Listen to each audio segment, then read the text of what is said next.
여러분, 혹시 700년이나 된 오래된 한시 한 편이 오늘날 우리가 어떻게 살아야 하는지에 대한 아주 놀라운 해답을 담고 있다며 믿으시겠어요? 지금부터 이 오래된 한시 속에 꼭꼭 숨겨진 리더십과 희생, 그리고 삶의 지혜에 대한 비밀을 함께 풀어보겠습니다.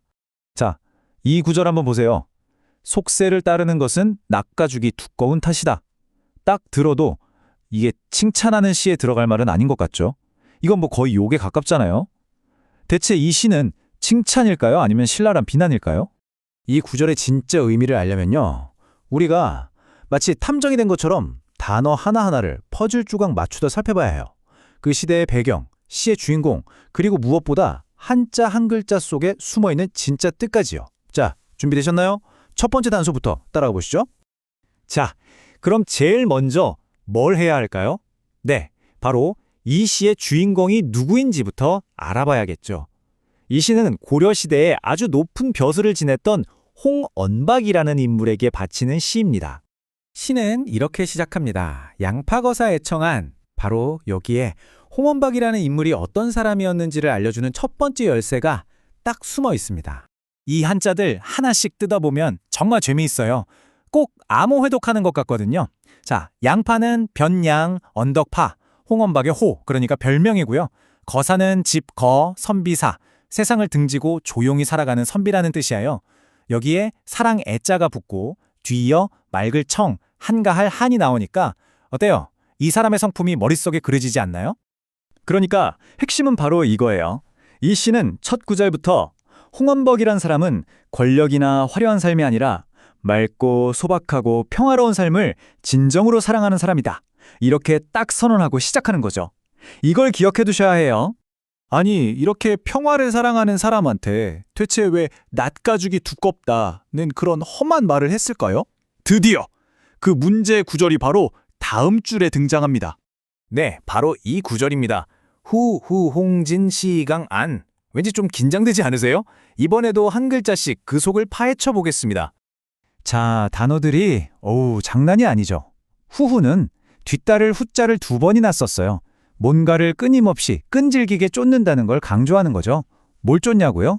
바로 홍진, 붉을 홍, 먼지진. 이건 번잡하고 지저분한 속세, 특히 정치판을 비유하는 말이에요. 그리고 문제의 마지막 단어, 강한, 강할 강, 얼굴 안. 이걸 그대로 해석하면 강한 얼굴, 다시 말해 낯가죽이 두껍다, 뻔뻔하다는 뜻이 됩니다. 이것만 놓고 보면 빼도 박도 못하는 비난이죠. 겉으로만 보면 이건 명백한 비판이에요. 아니, 맑고 한가로운 삶을 좋아한다던 사람이 왜 저렇게 염치도 없이 계속 정치판에 머물러 있는 거야? 라고 꾸짖는 것 같잖아요. 그런데 말입니다. 바로 여기에 이 시의 모든 비밀을 푸는 결정적인 열쇠가 있습니다. 강한이라는 단어에는 사실 두 가지 뜻이 숨어 있었어요. 우리가 아는 것처럼 뻔뻔하다, 염치 없다는 뜻도 있지만요. 다른 하나는 억지로 짓는 굳은 표정이라는 뜻도 있거든요. 자신의 본성을 거스러야 할 때 그 내면의 고통을 참아내며 짓는 표정 말이에요. 이건 비난이 아니었던 겁니다. 오히려 그의 엄청난 희생을 누구보다 깊이 이해하고 있었던 거죠. 결국 이 시인은 홍언박의 어짐, 즉 그의 어진 마음을 칭송하고 있었던 거예요. 나는 안다. 당신이 얼마나 이 시끄러운 정치판을 떠나고 싶어 하는지. 하지만 오직 백성을 위해 그 모든 고통을 묵묵히 감내하는 당신의 그 희생을 나는 알고 있다. 이렇게 말하고 있는 거죠. 이렇게 헌신적으로 살아가는 친구를 보는 시인의 마음은 어땠을까요? 시의 마지막 부분은 그를 향한 시인의 아주 진심 어린 소망을 보여줍니다. 이렇게 희생하는 친구를 보면서 시인은 정말 간절하게 바라는 거예요. 할패문 휘속객, 대체 어느 날에나 이 모든 짐을 내려놓고 쉴 수 있을까 하고 말이죠. 여기서도 한자들이 모여서 하나의 그림을 완성해요. 하일은 어느 하, 날 일자로 어느 날에나 라는 뜻이고요. 폐문은 닫을 폐, 문. 말 그대로 문을 닫는다는 건데 이건 관직에서 물러나는 은퇴를 상징하죠. 그리고 휘속객, 세속에 그러니까 정치적인 손님들을 물리친다는 뜻입니다. 그리고 마침내 시인이 친구의 미래를 위해 그리는 너무나 아름답고 평화로운 마지막 장면이 나옵니다. 바로 분양상대설계산입니다. 이 마지막 한자들이 그가 마침내 도달하게 될 평온의 경지를 보여줍니다. 분양, 태울분, 향, 맑은 향을 피우고요. 상대, 서로상, 마주할 때, 친구와 마주 앉아서, 말씀설, 조용히 이야기를 나눕니다. 무슨 이야기를 할까요? 바로 계산, 시냇게 매산, 번잡한 세상 이야기가 아니라 시냇물과 산, 바로 저 대자연의 아름다움에 대해서 말이죠. 이 시가 정말 아름다운 이유가 바로 여기에 있어요. 보세요.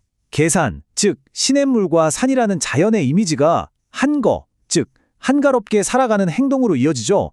그리고 그 끝에는 지족, 즉 스스로 만족할 줄 아는 내면의 평화라는 미덕이 기다리고 있는 거예요. 결국 자연으로 돌아가는 것이야말로 진정한 자기 자신을 찾고 만족을 얻는 길이라는 깊은 지혜를 보여주는 거죠. 자, 그럼 이 아름다운 시가 700년의 세월을 뛰어넘어 지금 우리에게 어떤 삶의 지혜를 전해주고 있는지 한번 정리해 볼까요? 이 시는 우리에게 이렇게 말하는 것 같아요. 진정으로 가치 있는 삶이란 다른 사람을 위하는 어짐과 이타심을 품고 작은 것에도 만족할 줄 아는 지족의 마음을 가지며 누군가의 희생에 감사할 줄 아는 것, 그리고 마침내 자연 속에서 진정한 평온을 찾는 것이라고 말입니다. 이제 우리는 이 시에 담긴 깊고 따뜻한 메시지를 온전히 이해하게 됐습니다. 마지막으로 그 감동을 다시 한번 되새기면서 원문으로 시 전체를 감상해 보시죠. 이 시가 마치 우리에게 이렇게 묻는 것 같지 않나요? 당신의 시내와 산은 지금 어디에 있습니까?